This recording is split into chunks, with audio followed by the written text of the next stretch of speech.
So, we were treated yesterday, Benjamin. You took part in a wonderful presentation to animators all around, and I learned some wonderful things about the genesis of this film. And I was wondering, I know that it started as a graphic novel in some respects, but it also had a little history before that. Can you tell us a little bit about all these wonderful characters and how they came about? Well, yeah, the story came from a very intimate stories actually about my family and everything.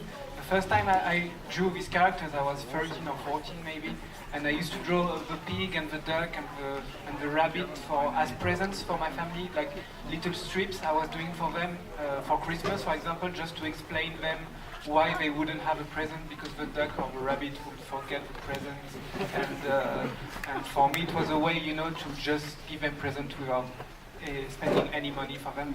So yeah, it was very intimate characters that I just used to draw for them.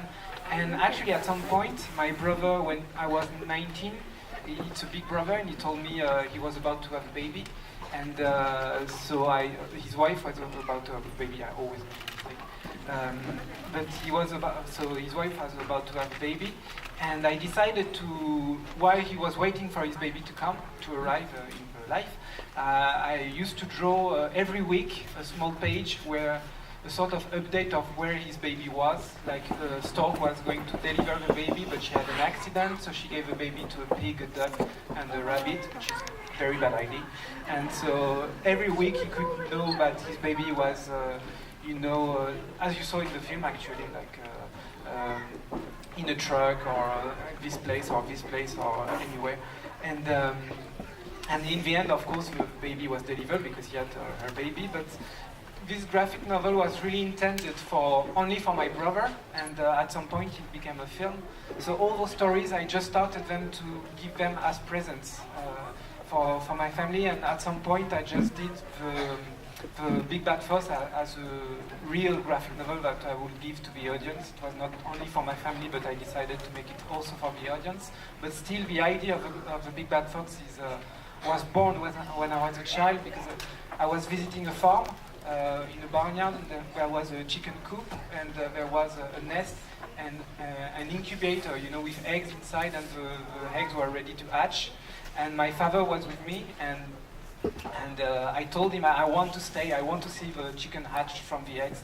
And he didn't want to stay because it could happen in 10 minutes or 3 days or maybe 2 months. He didn't know about that. So he told me that if I stayed and if the chicken hatches in front of me, if the chicken, they are the first thing I see, they will think I'm the mother.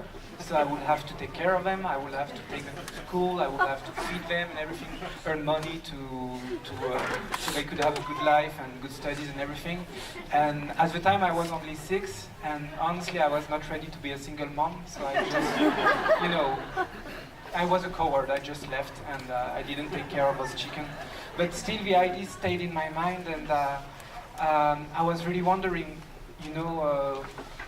if it was true, this story, and I thought what could be the most weirdest animal that could, raise chicken, and I thought of a fox, and that's how I came up with the idea of a Big Bad Fox. So those are always, stories that came from my childhood or memories of my family and everything. And putting the 3 stories together, how did that come about, and that wonderful sort of idea of the stage trope and this troupe trying to pull it all together? Yeah, that was a weird way it happened. The thing is, I gave the graphic novel to my producer, and he told me, yeah, we can make a TV special. I don't know if you know what a TV special is. It's like a 26-minute film that's going to be released for television. And he told me, yeah, we are going to make 3 of them so they can be screened for television. And because at first he wanted me to make a feature out of a Big Bad Fox, and I told him no. And because I was tired about feature, it's really long, it's really exhausting and everything. So I said, 3 TV special, it's good. I can ask the help of my friend Patrick Campbell, who co-directed the film, to help me. So it was perfect for me. And actually, when we did the free TV special, at some point the producer he came to me and told me, "Hey, have you noticed that free TV special that makes a feature? We put them together." So that's when I understood that he tricked me to make my second feature. And he told me, "Yeah, can you make them, feel like they belong together?" And I told him that I never intended them to be together. So there's a Christmas story in the middle of them. I mean, there's nothing that's connected. And he just answered me, "I trust you, I know you have a lot of ideas," and he just escaped the room and told me, "You'll find something to do."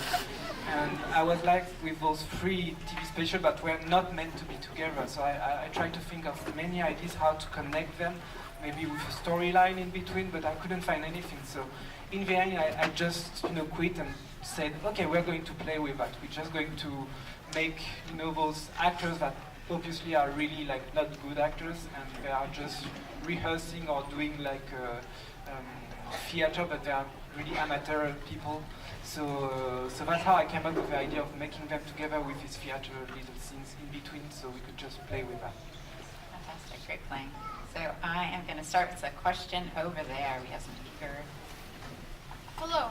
It was a really good movie, but I have a question.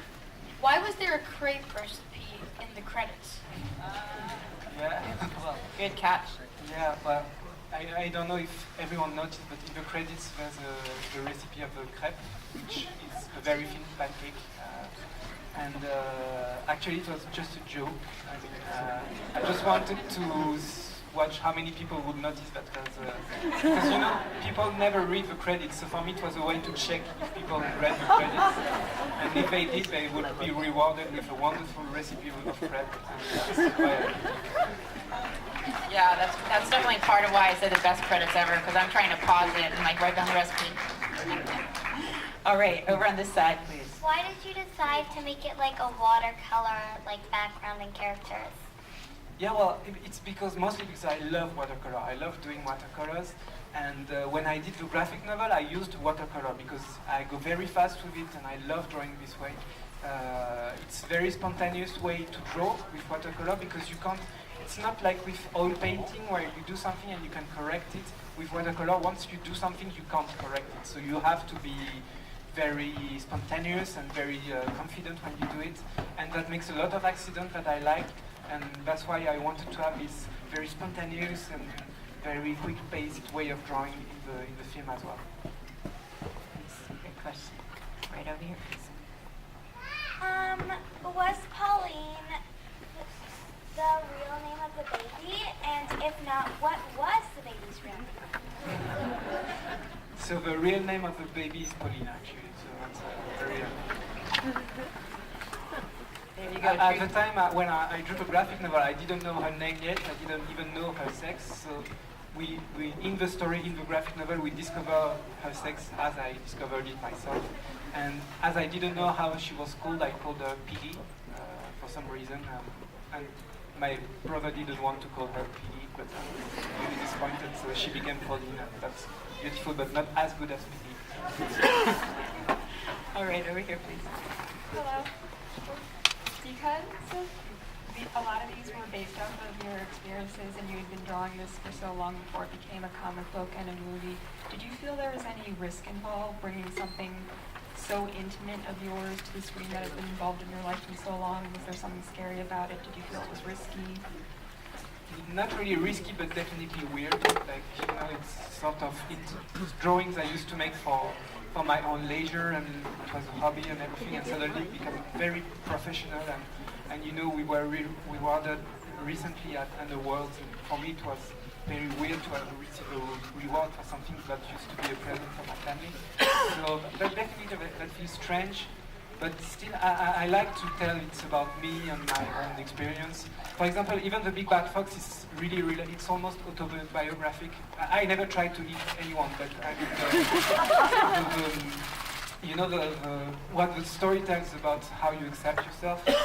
And as a teenager, I was not very manly, or I couldn't, seduce girls and everything. I couldn't be very strong with boys. I never fought. Each time there was a fight, I just escaped to the far end of the school. And I knew that boys were supposed to be strong and everything, and I was totally not all those things, and I was trying to be, but it was pathetic in a way. And I had a friend, he was trying to help me, and in a way this friend was the wolf trying to give me tips of how to be like, you know, like a real fox or a real boy in a way. So in a way, this story is also about very personal feeling, but I just wanted to share with the audience, so that didn't feel, you know, it's a fox, so no one can tell it's me. It's, they don't notice it. So.